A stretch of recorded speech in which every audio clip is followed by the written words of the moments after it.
各位网友大家好，今天分享一期如何制作黑咖啡的方法。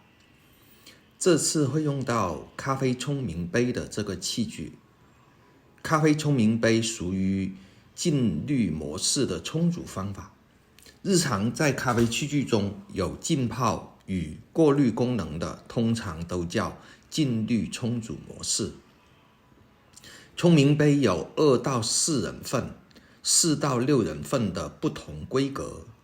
一般2到4人份冲泡的是10克到20克的咖啡粉，4到6人份是冲泡25克至40克的咖啡粉。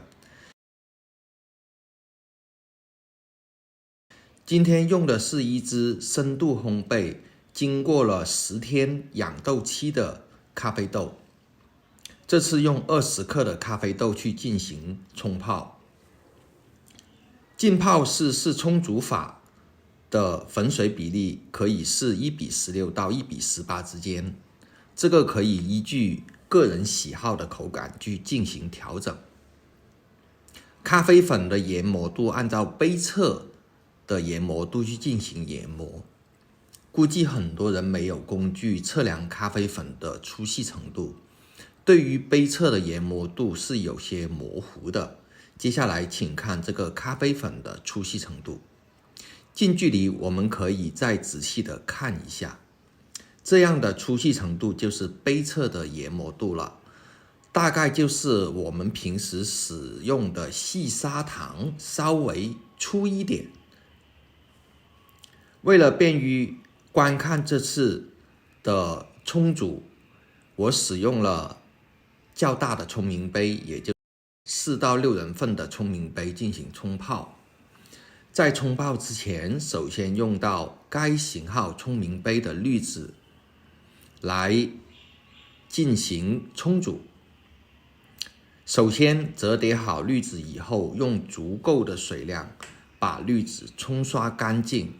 因为滤纸存放过程中多少都会吸附周边的一些气味，对咖啡的风味是会存在一定的影响的。因此冲洗滤纸不需立色热水，用大量的水把有可能存在的异味及滤纸的粉尘冲洗干净。养成冲洗滤纸的习惯，会把一些不可控的因素尽量减少。冲洗完滤纸，倒入研磨好的咖啡粉进行复冲，按照预设好的粉水比例注水。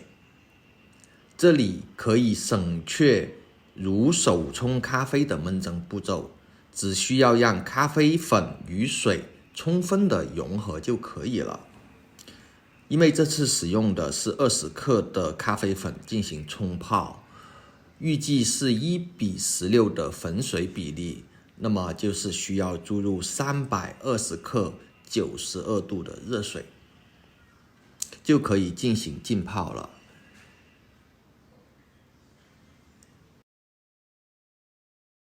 在浸泡的过程中，也就是咖啡的萃取阶段，当粉与水接触开始计时的时候，浸泡的时间大概会使用5分钟。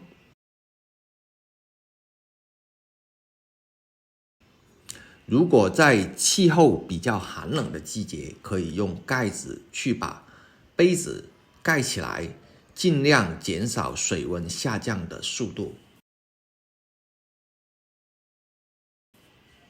如果想让咖啡的口感更加浓郁，可以用搅拌棒轻微的去进行搅拌，让咖啡粉内的物质释放得更加充分，从而让咖啡的口感更加浓郁。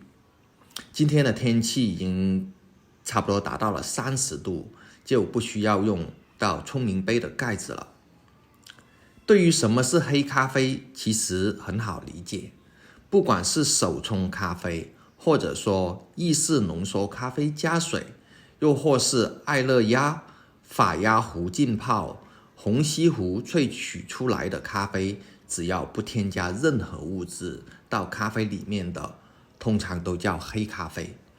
所以黑咖啡的定义是比较广泛的。很多朋友用咖啡燃烧脂肪减肥，用咖啡提神提高工作效率，这些在医学研究上是有迹可循的，但是前提是在咖啡里面不添加任何物质的黑咖啡。对于我个人而言，咖啡不是用来减肥和提神的，而是用来品味的。咖啡是一种生活日常的消耗品，没有必要当药物使用。饮用过程能感受到咖啡里面的芳香与口感，能给我带来饮用后的愉悦就 OK 了。如果非要把咖啡作为治疗药物必需品，我感觉是有点本末倒置。不过没关系，每个人对待咖啡的心情态度没有统一标准，只要喝到心仪的咖啡，它就是一杯好的咖啡。调整咖啡风味口感是有迹可循的，咖啡的研磨度、烘焙度、注水的温度、粉水比例、浸泡时间等，对于咖啡的口感是有一定的影响的。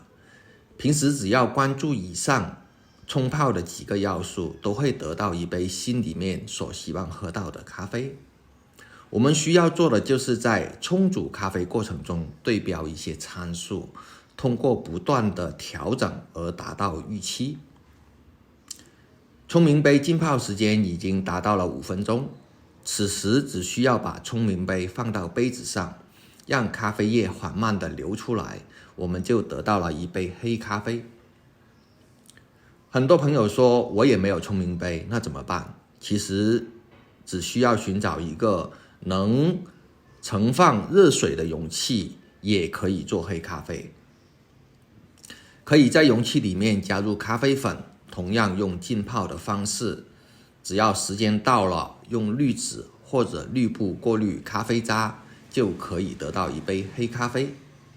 咖啡冲明杯其实是为懒人设计的，浸泡滴滤完咖啡后，只需要把滤纸带咖啡渣扔掉就可以了。如果用容器浸泡咖啡粉去做黑咖啡，那么后续需要处理诸多问题，但是咖啡出来的效果是一致的。现在冲明杯已经过滤完了，在饮用咖啡之前，可以先尝试一下咖啡的口感。如果咖啡是太过浓郁的，可以通过 bypass 去进行调整，也就是往咖啡液里面适量的添加一些开水，一般添加是总液量的5%左右。通过一次一次不断的去尝试，就能调整到自己喜欢的口感了。顺带提示一下，浸泡咖啡尽量做得浓郁一点，如果咖啡的口感是浓郁的，可以通过 bypass 去进行调整。如果咖啡淡了，那是没有办法进行调整的。今天的黑咖啡制作过程就完成了，感谢各位的收看，欢迎分享与传播。